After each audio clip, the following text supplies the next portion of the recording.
$27,000. Are you out of your mind?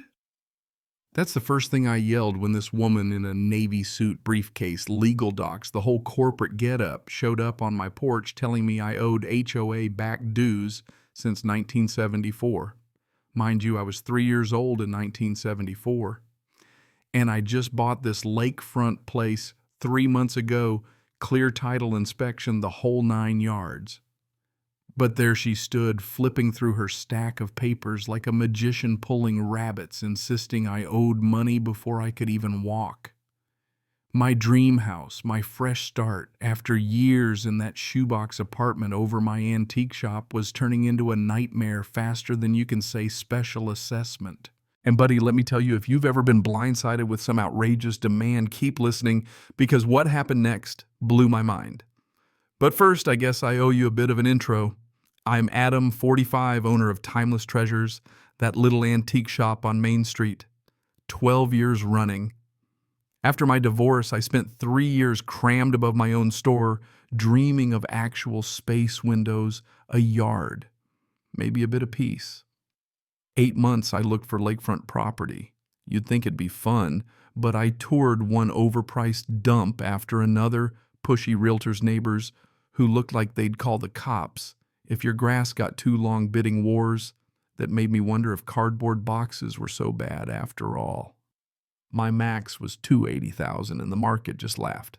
Then my realtor Sarah calls, her voice all mysterious, "Adam, you have to see this. It's unusual." Which in real estate speak usually means run. But I was desperate, so I went.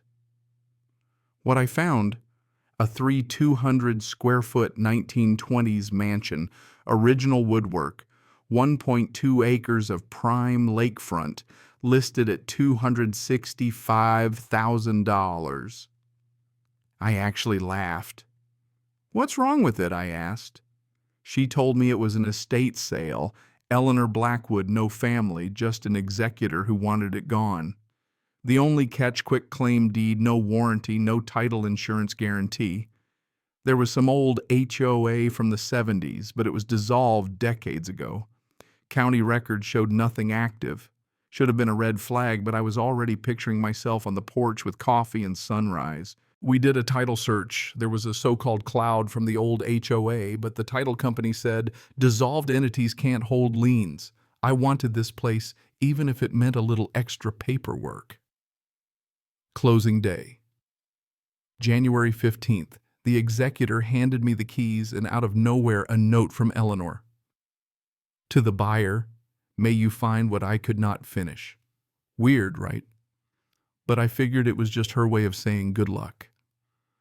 That first weekend was a blur, moving antiques, planning projects, picturing a life where my office was actually bigger than a closet.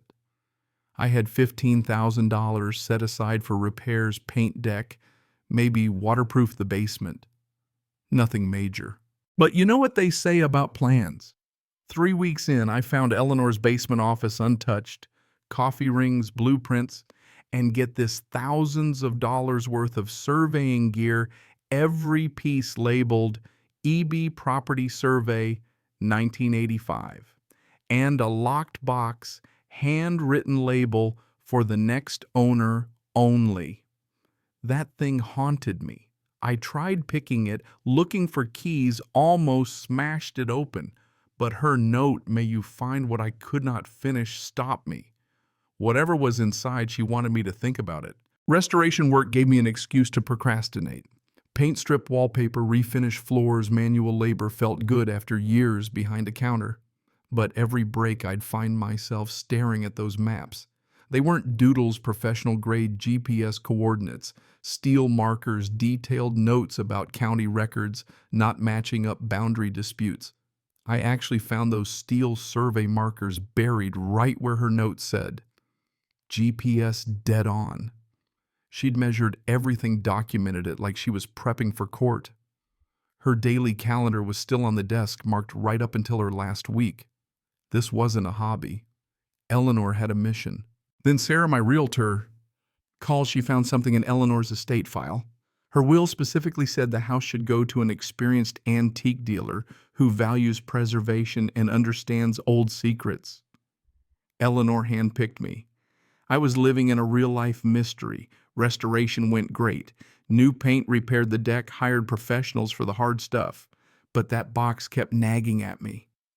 Every morning I'd stare at it, coffee and hand compass spinning on the desk, literally spinning, not pointing north, just off. I thought it was broken old magnet or whatever. March 15th. 3 months in house, finally looking sharp. I set up Eleanor's surveying gear in the office as a tribute. That evening, watching the sun set over the lake, I glanced inside and saw the compass spinning so fast it was a blur.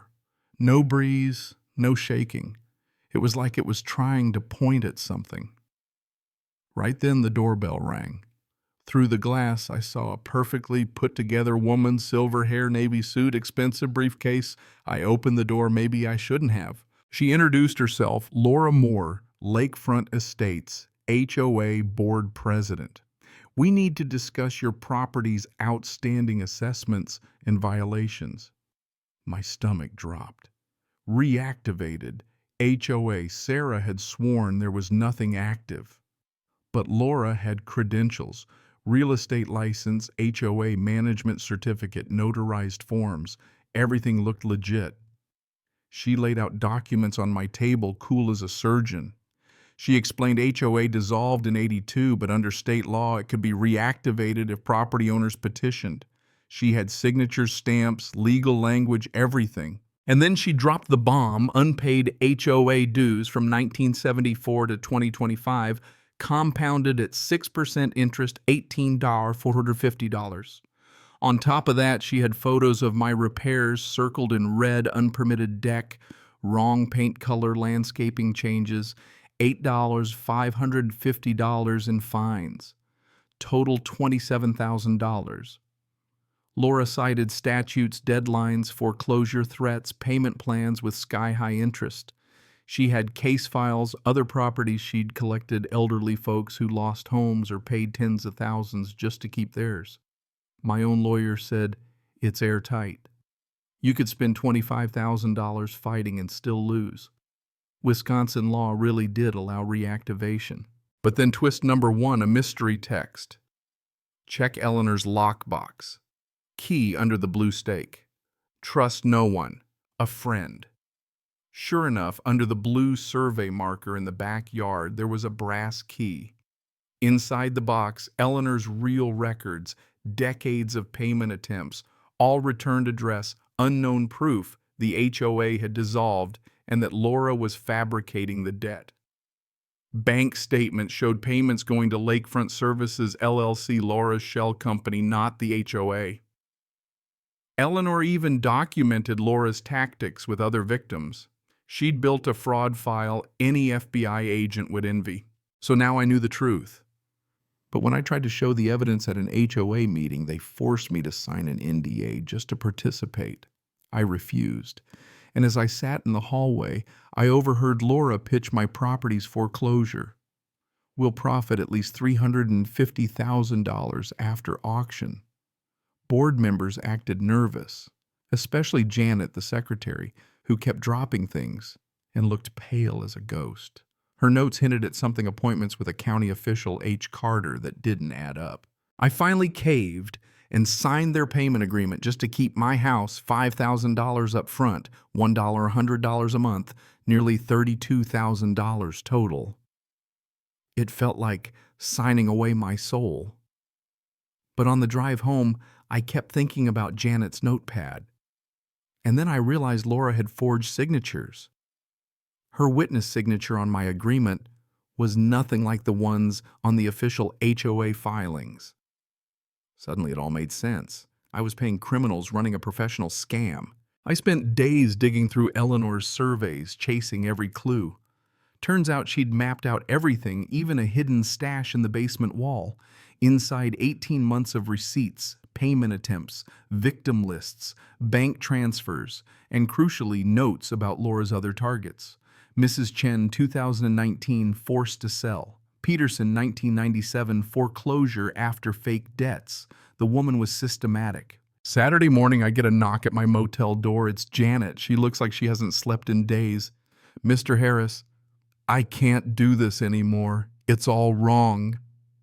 She tells me about Harold Chen, the county records guy. He's been tracking irregular filings for years and thinks Laura's running a ring. Janet shows me texts from Laura, "Keep quiet, or there'll be consequences." That's when I realized how deep this went. Laura had allies everywhere. Sunday, I meet Harold. The man's a legend, filing cabinets, case files, a wall of victims.